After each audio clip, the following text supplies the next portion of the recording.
Watch this. No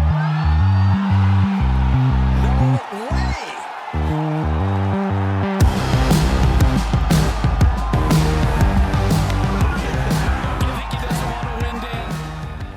Hello and welcome back to the Cookie Jar Golf Podcast. I'm your host for today, Sam Williams, and I'm joined by Tom Mills.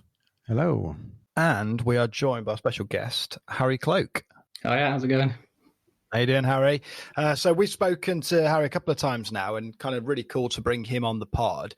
It's not very often you hear of a tech startup, big data company out in Shoreditch working to improve and build on course architecture and develop the game of golf. And I'm really excited to bring Harry on today to talk about that. I think it's a really interesting project, and I think he has some really cool, innovative ideas in terms of where the game will go in the future. So rather than looking back into the history books, we're going to be looking forward. And without further ado, we welcome Harry onto the pod. So Harry, how are you surviving things during lockdown?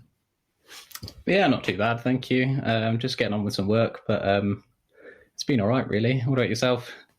Yeah, we've been good. And luckily enough in the podcasting business, we're able to kind of do things remotely like today.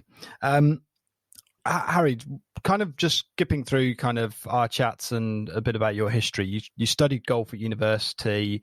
You're a really kind of keen architecture buff, and you're looking to use, kind of modern technology to shape how we work in the golf industry.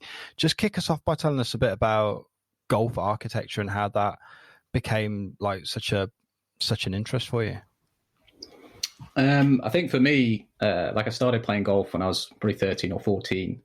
And I mean, it's easy to look back and say this, but I think I was pretty interested in it straight away. The main thing for me was just golf, I guess, presents like a series of problems for you to try and solve. And I just loved hitting different shots, trying to work out how best to kind of negotiate a golf course.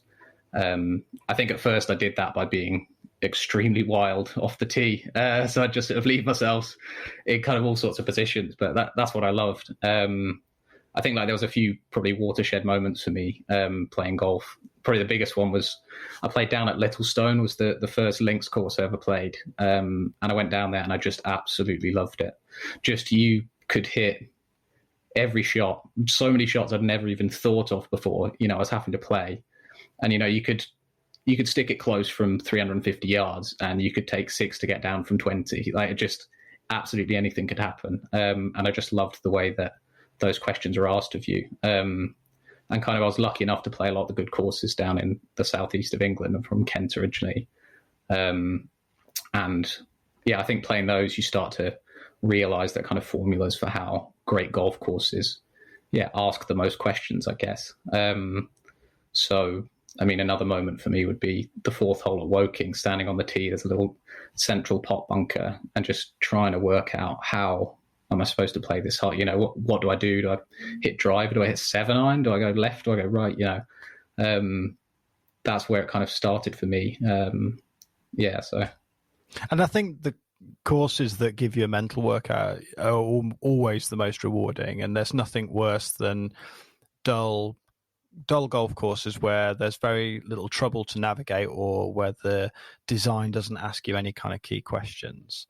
You're now the director of Shorehill Analytics, so we're going to talk quite a bit about Shorehill and that project and your company and what you're trying to achieve. But you've essentially set out to use big data in a way that influences how not only you can improve the player experience, but you can help golf courses and golf course architects to improve, modify, improve maintenance and, general running order of the course. Where did the idea come from originally around using big data? Because that's typically quite a course architecture I look at as being quite an artistic subject, or certainly when you look back at the kind of golden era architects, and what you're doing is taking kind of like a scientific approach. Yeah. I mean, for me, where the idea came from was since kind of when I was a junior. I'm a big golf nerd, really. And I used to, if I was playing a new golf course, I'd always research it the night before. And a lot of the time, the golf club would have some statement saying this golf course is challenging for the best player, yet enjoyable for the complete beginner. And then you turn up and I'd see sort of no evidence to suggest that. And it just posed the question to me, what does that hole or golf course look like that's able to actually engage with people of different standards? And I kind of thought logically on that line, if we understood exactly how everyone's playing a golf course, maybe we can sort of move toward that aim. And then kind of fast forward a few years and things like Arcos and Game Golf are coming out, and they're showing that tracking mass data, understanding where golfers are hitting shots on golf courses is possible with the technology that's available.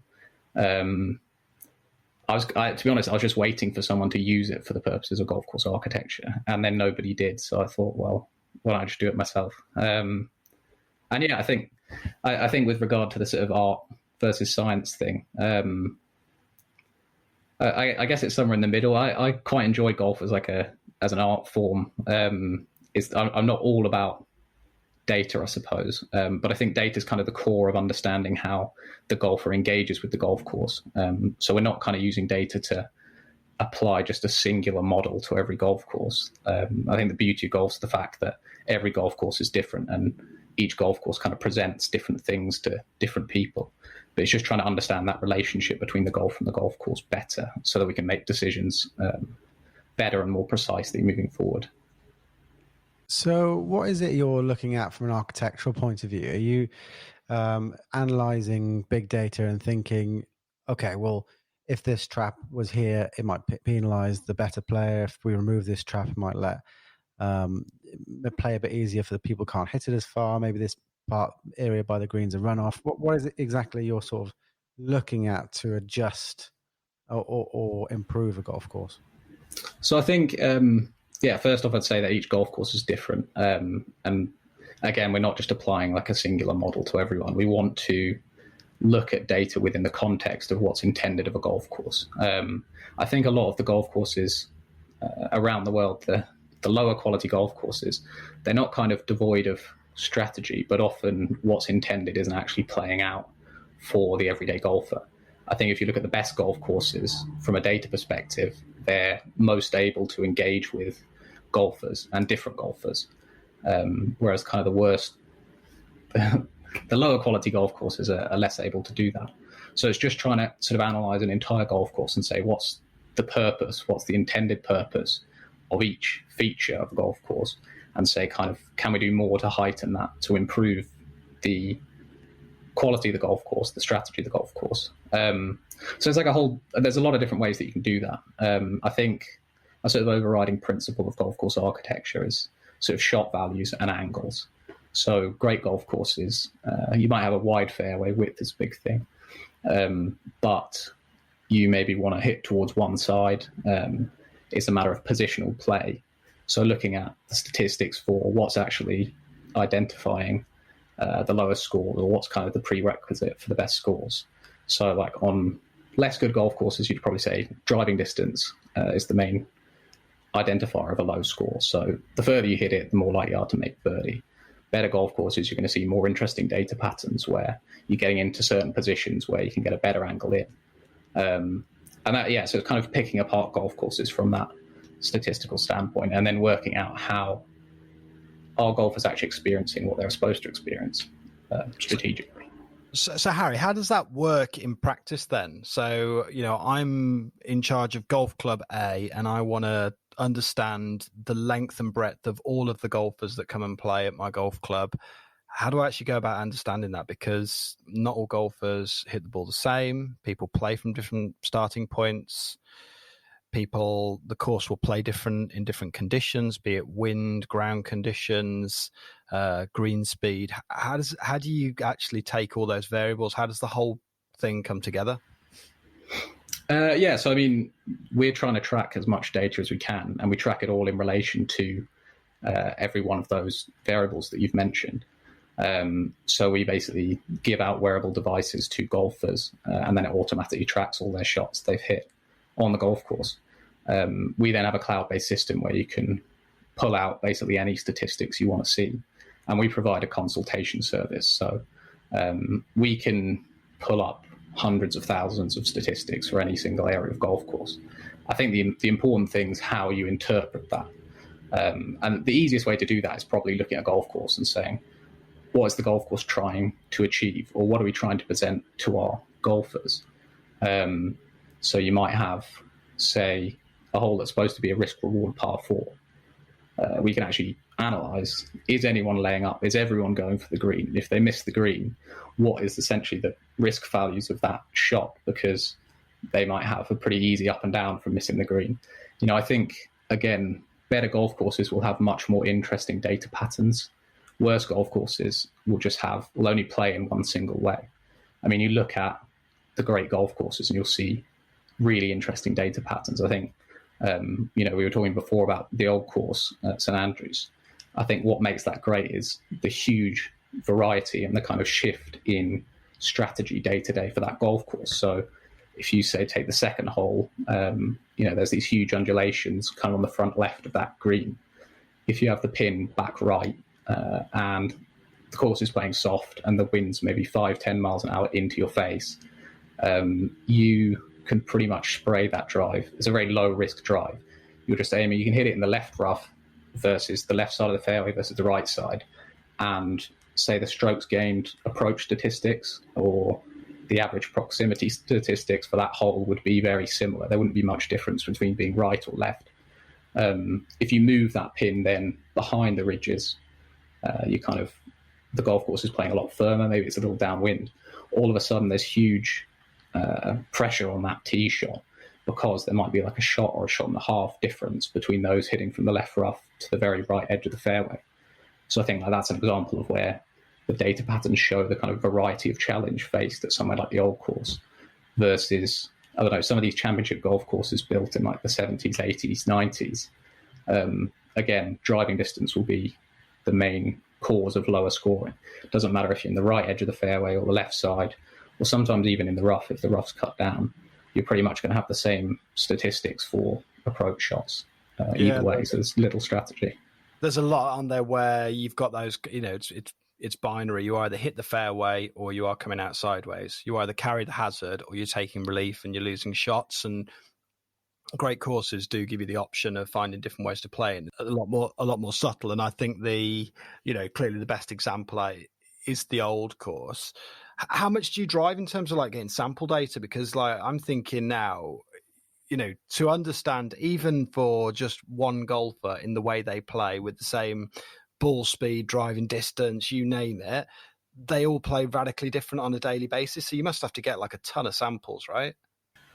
Yeah, I mean, that's, first off, that's kind of the key reason why we're in operation and doing what we're doing, because you think about how large a space a golf course is. And that golf course, 100, 200, whatever acres, there's a huge amount of sort of finely maintained turf and hazards and water features, say. And then you're doing that all to challenge golfers of different abilities who, as you say, just play the game so differently. It's incredibly complicated, which is why I think there's the need for data in the first place. But yeah, on that end, it depends what we're trying to see. Say we're brought into a golf course just to look at, we want to just reevaluate the back tees for high-end tournaments, say. That's pretty simple. That'll only take a couple of 100 rounds because better golfers is a very small group that we're trying to target, and better players have much more consistent patterns of play. If you kind of want to look at higher handicap players and maybe, men, women, 36 to, 18 handicap, that's quite a big target group, and there's way more variety within how they play the game. So I think in reality, if you want to know everything about golf course, you can do a year, 2 years worth of data collection, looking at how the course changes across seasons with changing pin positions, changing tee positions with every different type of golfer playing it. But yeah, if you had a specific target market, you can do it in a week or two. And in terms of, there's been a huge renaissance in sort of golf course architecture in the last decade or so, where people are really, I think, starting to try and recapture the golden age course designers and things. Are you having people and clubs coming to you and saying that certainly some of the newer clubs coming to you and saying that they want to make their golf course harder, and there's sort of this misconception that making something harder makes it a better course, and then similarly, how do you sort of approach that in terms of, you want to make it difficult for the better players, but make it playable for the weaker players? So how do you get around that in terms of when you're advising golf courses on things like that? Well, yeah, I think, again, that's quite a complicated thing to do. So again, hopefully with data, we can gain a better appreciation for the needs of different players. We've actually had a lot of interest from high-level tournament golf courses who, host a tournament 1 week of every year, but the rest of the time, their golf courses are probably a little bit brutal for the everyday golfer. And I think where we can come in is trying to sort of segregate where golfers of different standards are actually hitting shots and look at like a combined tee and rough management program where you can kind of keep the sort of playing lines of the better players nice and tight with a lot of the hazards dotted around where they're going to be playing, and then provide something a little bit easier and more negotiable for the everyday player. I think that's, kind of an interesting thing on playability, and another misconception with what we do, that I've had a few people think that we're going to try and make golf courses, perfectly fair and just sort of steamroll all the uniqueness and the quirks of golf courses using data. In actual fact, I think what we can best do for golf clubs is set about providing negotiable challenges for golfers of all standards. I guess quite a well-known psychological concept that we get enjoyment from overcoming obstacles. Like the greater the obstacle, or the greater the obstacle's perceived to be, the more enjoyment you're going to get. Obviously, no one really enjoys failing to overcome that obstacle. But if you set about negotiable hazards for golfers to try and overcome, they're not going to be able to overcome all of them. That's the nature of golf. But if you can make sure that they have the capability to kind of beat the golf course in that way, then I think that's the essence of playability. You don't have to allow them to perfectly play every hole. You just need to make sure that they can win enough times to keep coming back. We've talked on the pod a little bit in the past and referenced, I think I mentioned when we spoke, Decade, so Scott Fawcett's work in terms of looking at how the amateur golfer can use some of the principles you get on the tour. So, on top of all your TrackMan stats, you get like ball speed and all that kind of smash factor and angles and stuff. There's a lot of stuff on tour used around strokes gained and looking at distances and shot values. What does that then spit back out to the player? Because a lot of this is helping, arguably makes the course defend itself better, or maybe maintain itself better, or provide more playability. But what does it give anything back to the player in terms of saying, so where you can almost kind of reference when you look back, you can say, well, strategically, have I played the hole wrong there? Have I made the wrong, decisions out on the course? Does it do anything in terms of that? Well, absolutely. We provide that as part of our service. So anyone who uses our system will be able to view their own statistics. And we also provide stats to players' coaches should they wish, so we can send through all their information. And we've built our own database and kind of analytics platform. So we're able to pull comparable statistics. So say you're an 8 handicap, you're able to segregate all of your game and work out where you're doing better or worse than people of the same handicap, and kind of add into that how you're doing in relation to the golf course. So that is something we provide to players as part of it. As we mentioned before, I think there's a lot of stat tracking things for the individual golfer. So our primary concern is the golf course, but we're tracking all this data anyway, so we allow the golfers to view it, and we hope that adds value to their experience as well. Does your data, obviously, you can track quite easily timings of how people play golf courses and stuff, and are you able to theoretically able to say, look, we can manage how people enter the course and how they walk around the course, and we can actually get people around the course quicker by maybe with a specific time between tee times or anything like that? But is that a possibility? Yeah, absolutely. So we can track where golfers are on the golf course in real time, so we know if there's any pace of play issues, and we also track that kind of retrospectively, so we know I guess where players are taking the longest time. So if there's a certain area where everyone's losing balls and they're all getting held up there, that's something you can view and make changes for. The one thing I'd probably say on that is that again, since we're trying to track a bunch of different people, we're not necessarily tracking every shot. I suppose where I was going with it is like, I think some courses sort of as soon as it's physically possible, the next group is on the first tee and teeing off, and you can kind of get more people on the course, but it just takes a little bit longer to get around. Is this possible to get some sort of tangible look? If you all wait a specific set time, you will all get around quicker if you won't be waiting. I mean, we track all the data necessary to make that call. It remains to be seen whether there's a kind of insight in that vein, I guess. And once again, each golf course is different, really. So yeah, we track all the data necessary to make that call. But yeah, I don't know. I guess it'd be interesting to see how that pans out. I know there's other tech that exclusively tracks people's pace of play. I don't know what their findings would be necessarily on that, but yeah, we track where golfers are moving and where they're walking, and once they have the watch on, we spoke to an architect recently who does a lot of designing of like short game areas and stuff, and he always says his job's to kind of manage not just the golf course but everything from when they set foot on property to when they leave. So if you give them the watch soon enough, or if they're wearing their own watch and they're logged into the system soon enough, you can see everything even before the tee time. If they're using range facilities, if they're going to the chipping green, putting green, generally how long they take.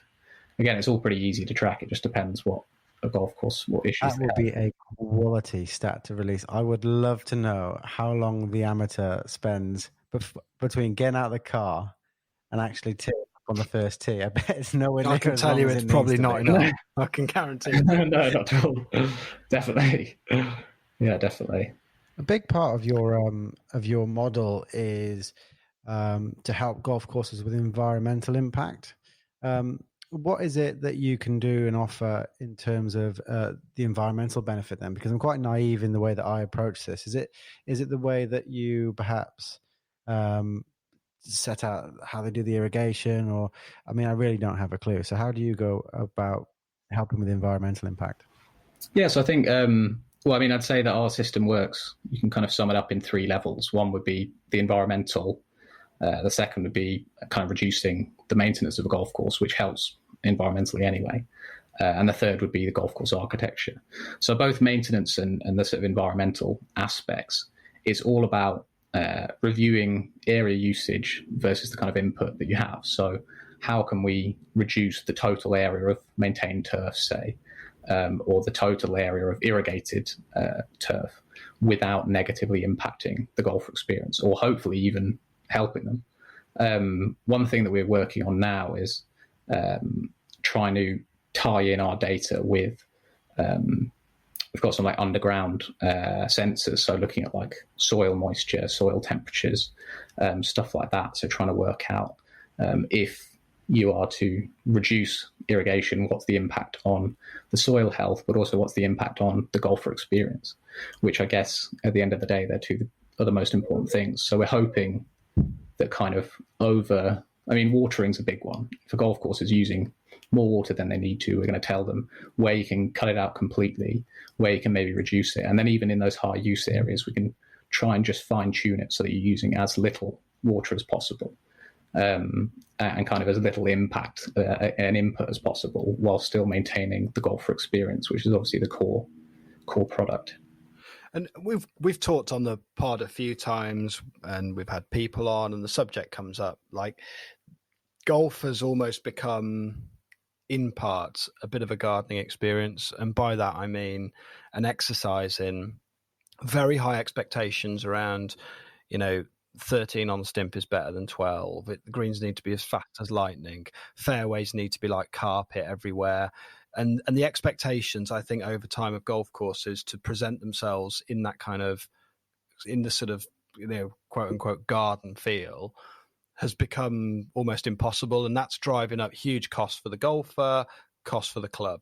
And actually, I think you can kind of come away from that. Does this technology that should help with this? Like, what's your take on it? As we've got this distance debate, we've got bigger courses, bigger holes. We're needing to move tees back. The cost of maintaining courses is constantly going up, which means the cost to the end golfer.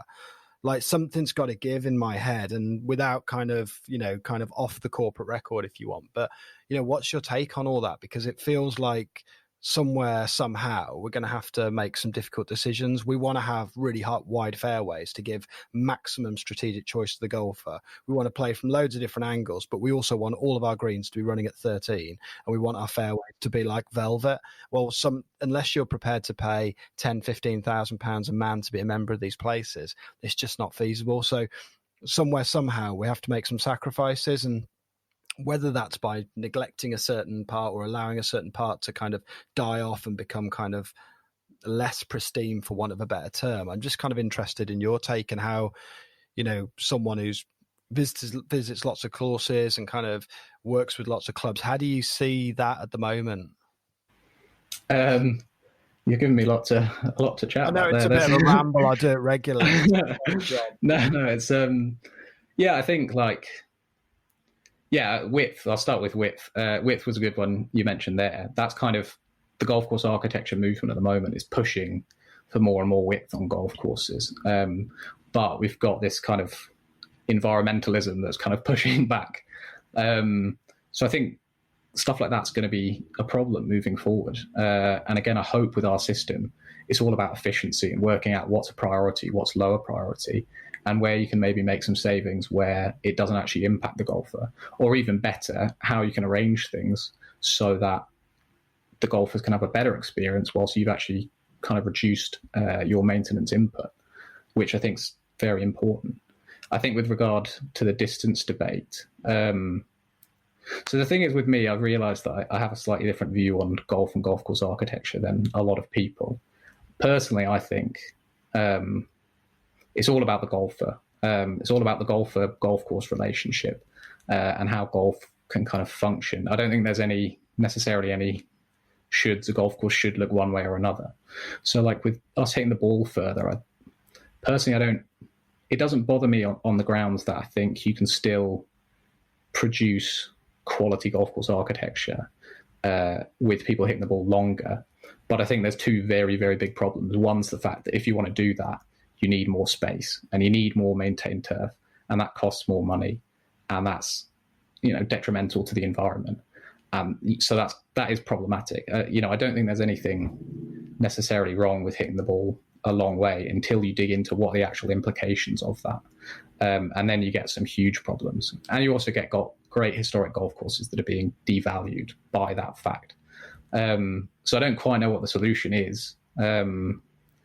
But yeah, I certainly think it's problematic. And then golf takes 5 hours because the golf course is 8,000 yards and it's a huge long walk. So yeah, I think that's highly problematic. And again, if we can get back to a point of evaluating necessity, I mean, I think one other thing our system can do is just look at who's actually playing a golf course, because I think a lot of golf clubs are keen to make it pro-proof and make it 7,000 plus yards. We can tell them this percentage of golfers are actually able to hit the ball 300 yards. And again, each golf course is going to be different, but I guarantee that percentage isn't very high. So maybe we might be able to help them stop worrying so much about protecting against the big boys, I guess. And when you look at the big data in terms of when you analyze a specific course, are you able to tangibly say to a course, look, this bunker gets hit 0.5% of the time, don't go invest in a huge amount of money in this, like nobody's in it ever. Are you able to give those types of data of feedback and allow courses to kind of change that way? Yeah, absolutely. So, I mean, with that example, we'll be able to tell you, what percentage of total players are going in the bunker, what their handicaps are, what their age is, in what conditions, what tees they played off. If they've gone in there, what's their average distance that they've hit away from? I can pretty much tell you anything about it. I could ramble on for the rest of the podcast probably with stats we could give you. So I think the first thing I'd say is if 0.5% are going in that bunker, let's just, before we change anything, let's just look at what is the intended purpose of that bunker. I had a conversation quite recently with an architect who was one of the kind of naturalist, sort of minimalist architects, and he said, "Oh, but I really like to build 4 bunkers, so bunkers that are like 50, 60 yards off the tee. Using your stats, 0.1% of players would go in there, so you'd suggest you take it out." That's not actually the case. I think in that instance, if they're there for artistic reasons, we're not going to be looking at how many players are going in the bunker, because it's not relevant if it's there for artistic reasons. If in the case of a lot of 4 bunkers, so you look at like Alistair Mackenzie, he did a lot of 4 bunkering to try and deceive the golfer. In that instance, we're not looking at the number of players who go in it, but the bunker is actually going to have an impact on players, say, hitting the green because of that deceptive element. I mean, a good example would be the golf course outside Paris, Saint-Germain, which is a Harry Cloke golf course.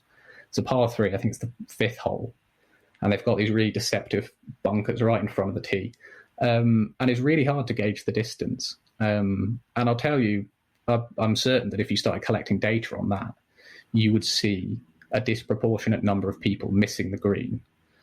So if the deceptive bunkers make the green look closer than it is, you'd see a disproportionate number of people hitting short of the green than on the green, compared with shots of a similar distance. So with features like that, if you're looking at the number of golfers who are going in the bunker, you're looking at the wrong stats.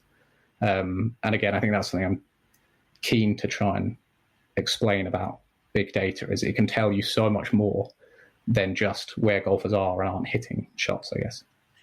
And how difficult is it to pull that apart? So using that example and saying, you've got some bunkers that are 60 yards off the tee, they're not in play.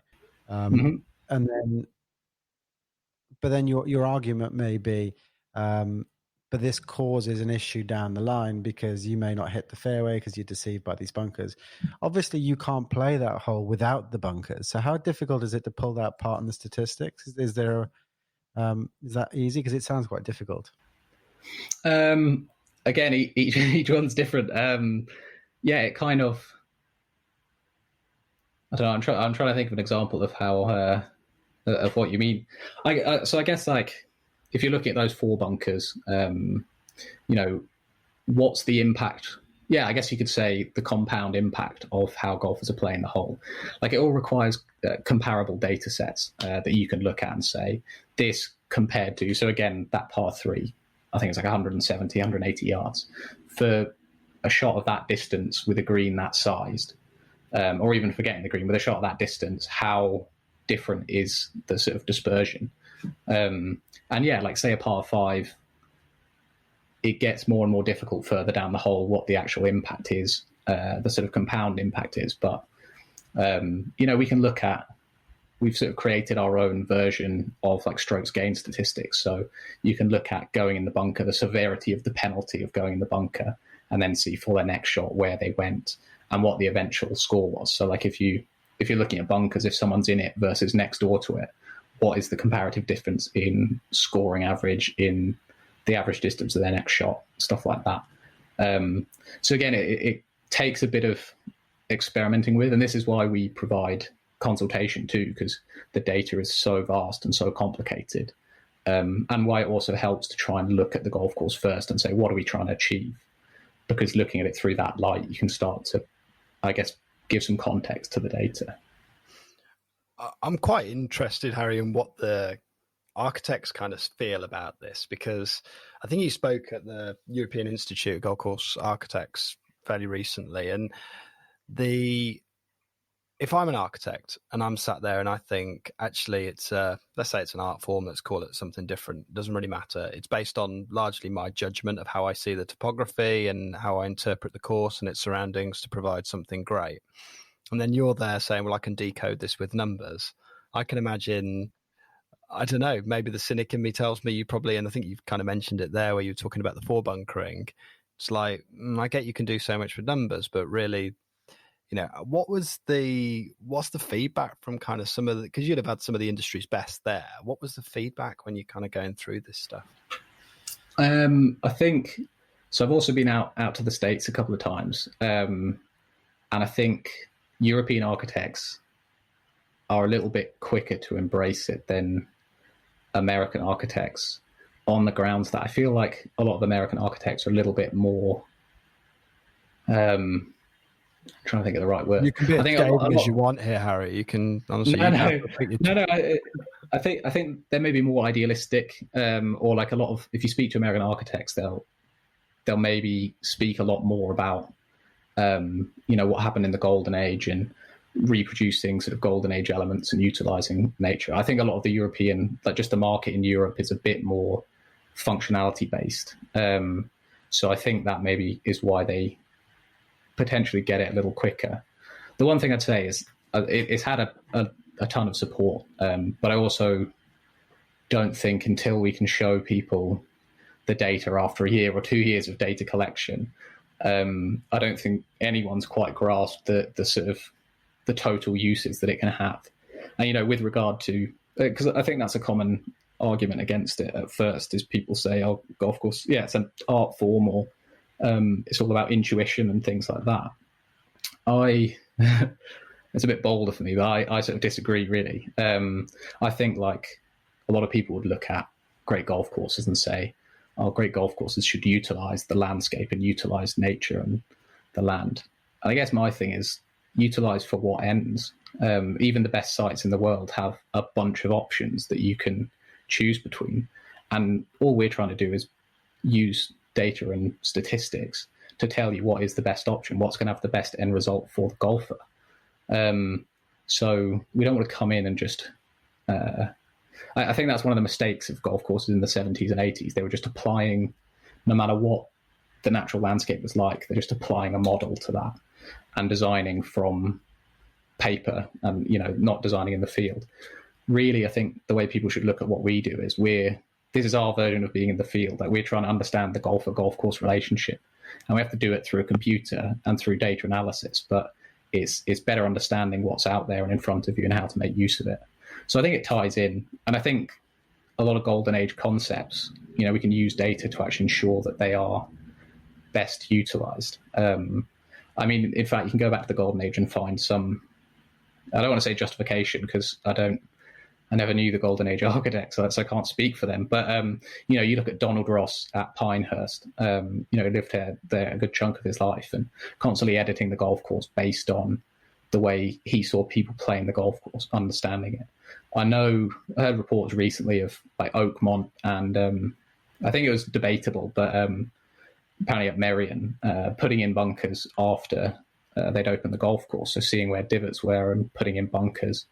It's something that happened, and it's a different way of doing it, but we're just trying to increase our understanding of how golfers engage with a golf course and then make decisions off of that. So I don't think it's actually counters this idea of naturalism or that kind of art form style. I hope that it's able to actually complement it and provide a different angle. Just a broader point, I suppose, around courses, health of the game, where we see things moving and changing in time. You're kind of in the business. You are, quote unquote, an expert on these things. What do you see as the big trends? What do you see as the big, kind of shifts we're going to see? Those kind of days of championship par 72 with corridors of trees and vast kind of maintenance budgets feel like they're in their final days. So where does the world of course design, course architecture go? What are the kind of big things that you can see on the horizon? It's definitely moving that way, isn't it? But it's hard to tell how big a move that is. I think like the architectural community's grown. There's definitely more people interested in golf course architecture than there was 20 years ago or even 10 years ago. I think, stuff like Golf Club Atlas has done a huge job there. And then now social media platforms are having a huge effect. I think just as a general rule for the world over, data is going to become more and more important. Who knows whether it's us or someone else, but I think it will become more and more commonplace and used more. I don't know. It's interesting. The main concern I have about the current climate of golf course architecture, and one of the things that I hope data can help change, You saw back in the 70s, 80s, these golf courses, I've heard people call them cookie cutter designs. There was a theory on a golf course should look like this. It should be perfectly green. It should have these big bunkers. It should have lakes. It should have big soft greens. And then this naturalist movement was like the counterculture, and kind of now it's become the culture. But I still see a lot of people in the industry kind of working along the same lines, saying a golf course should be brown, it should be firm and fast, it should be, using the natural landscape. But the problem I have with that is that's kind of an opinion. It's the new cookie cutter, isn't it? You've just changed the cookie cutter then, really, for your exactly, yeah. And I think where I hope we can help is, again, by shifting the focus onto the golf and golf course relationship. Because I think the only thing you can say about golf is, yes, it's a game we've created to entertain ourselves. So surely the human aspect of it is the only thing that's of importance. And there's no prerequisite for a golf course to be natural or to be anything else by that matter, as long as it's entertaining or enjoyable to the golfer. And I mean that as kind of a wide word. It doesn't have to be, it could be fun, it could be difficult, it could be draining, it could be crazy. But I think if we look at that and golf courses as that, then like this naturalist movement actually still kind of comes out on top, because I think natural landscapes good natural landscapes have way more variety than the kind of human hand could actually deal with. And it has, and it provides, I guess, something enjoyable for the golfer in that you're outside in nature. And firm and fast conditions, like we've kind of touched on, they provide more options and more variety, and variety is good in keeping us entertained for longer. But I think it provides a way that we can look at golf courses that kind of opens up our spectrum of what can be built.